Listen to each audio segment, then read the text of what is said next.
Assalamualaikum warahmatullahi wabarakatuh. Baiklah, kami dari kelompok 12 yang beranggotakan Ridatul Muslimah dan Silvi Rahayuningsih akan membahas tentang kecenderungan anak dan remaja dalam memilih koleksi. Poin yang pertama adalah tentang literatur yang sering dipinjam oleh anak dan remaja. Literatur anak merupakan sebuah koleksi yang dikhususkan untuk anak-anak.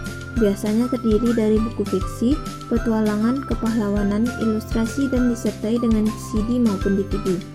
Mengenai koleksi bahan bacaan anak, berbagai pendapat telah dikemukakan dalam usaha untuk menjawab pertanyaan tentang bahan bacaan anak yang baik. Agar anak terkesan dengan bacaan tersebut dan menyukainya, maka penulisan buku anak haruslah memperhatikan faktor pembacanya. 3 jenis utama bacaan untuk anak dan remaja yaitu: yang pertama adalah bersifat universal. Karakteristik pemilihan bacaan anak dan remaja yang bersifat universal berdasarkan tingkat usianya.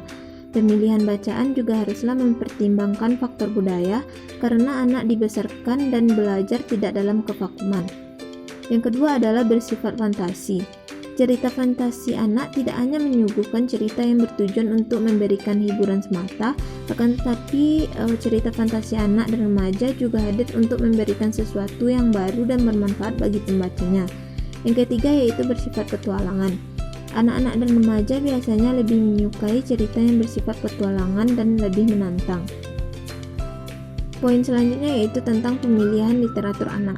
Ada 4 tahapan perkembangan anak yang dapat dijadikan sebagai bahan pertimbangan dalam pemilihan bacaan.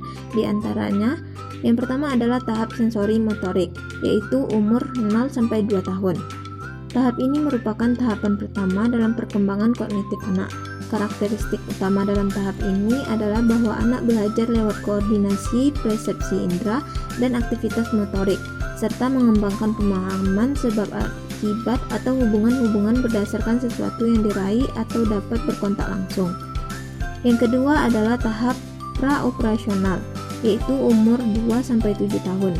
Dalam tahap ini, anak-anak mulai dapat mengoperasikan sesuatu yang sudah mencerminkan aktivitas mental dan tidak lagi semata-mata bersifat fisik. Yang ketiga yaitu tahap operasional konkret, yaitu umur 7-11 tahun. Pada tahap operasional konkret, anak-anak mulai dapat memahami logika secara stabil. Poin keempat adalah tahap operasi formal, yaitu umur 11 atau 12 tahun ke atas. Pada tahap operasi formal ini, anak sudah mampu berpikir abstrak. Selain dari 4 tahapan tersebut, pemilihan koleksi atau literatur anak juga dapat dilihat dari kriteria koleksi anak dan remaja. Yang pertama adalah menurut kelompok umur. Berdasarkan kelompok umurnya, penggolongan tingkatan anak adalah umur 7-12 tahun dan remaja umur 13-18 tahun.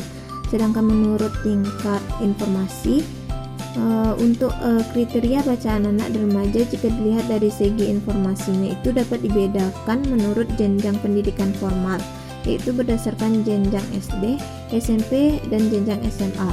Selanjutnya, kriteria koleksi anak dan remaja dapat dilihat menurut tingkat pendidikan dan tingkat rekreasi. Selanjutnya yaitu aspek penilaian literatur anak. 1. Alur cerita merupakan aspek yang harus dipertimbangkan karena aspek nilailah yang pertama-tama menentukan menarik atau tidaknya sebuah cerita. Alur berkaitan dengan urutan penyajian cerita. Yang pertama, plausibilitas cerita yang dikisahkan dapat dipercaya. Yang kedua, substansi cerita hendaknya menjaga rasa ingin tahu substansi pembaca. Selanjutnya itu penokohan tokoh merupakan unsur cerita yang paling banyak dibicarakan. Penokoh juga memiliki nilai yang penting dalam pemilihan koleksi fiksi. 1. Sifat atau watak tokoh, adanya identitas jati diri menyebabkan tokoh yang satu berbeda dengan tokoh yang lain. Pengungkapan tokoh. Secara garis besar, perwatakan tokoh dapat diungkapkan lewat 2 cara, yaitu A. Cara langsung atau uraian atau telling. Yang B. Cara erangan atau showing. Ketiga, tema dan moral tema dalam sebuah cerita dapat dipahami sebagai sebuah makna. Makna yang mengikat keseluruhan unsur cerita sehingga cerita itu hadir sebagai kesatuan yang padu. Dalam sebuah cerita, tema jarang diungkapkan secara jelas, tetapi menjiwai keseluruhan cerita. Yang keempat, latar sebuah cerita. Memerlukan kejelasan kejadian mengenai di mana terjadi dan kapan waktu terjadinya untuk memudahkan pengimajinasian dan pemahaman. 5. Stil berkaitan dengan bahasa yang digunakan dalam sastra. Stil termasuk dalam kategori bentuk, yaitu bentuk atau sarana yang dipergunakan untuk mengekspresikan gagasan. Yang keenam yaitu ilustrasi. Ilustrasi adalah gambar-gambar yang menyertai cerita dalam buku sastra anak. Hampir semua sastra anak dari berbagai genre pada umumnya disertai gambar-gambar ilustrasi yang menarik. 7. Format-format bacaan memegang peran penting untuk memotivasi anak untuk membaca sebuah buku bacaan cerita, walau format itu sendiri bukan bagian dari cerita. Yang termasuk dalam bagian format buku adalah bentuk ukuran, desain sampil, desain halaman, ilustrasi, ukuran huruf, jumlah halaman, kualitas kertas, dan model penjilitan. Mungkin hanya sekian penyampaian materi dari kami. Saya ucapkan terima kasih. Wassalamualaikum warahmatullahi wabarakatuh.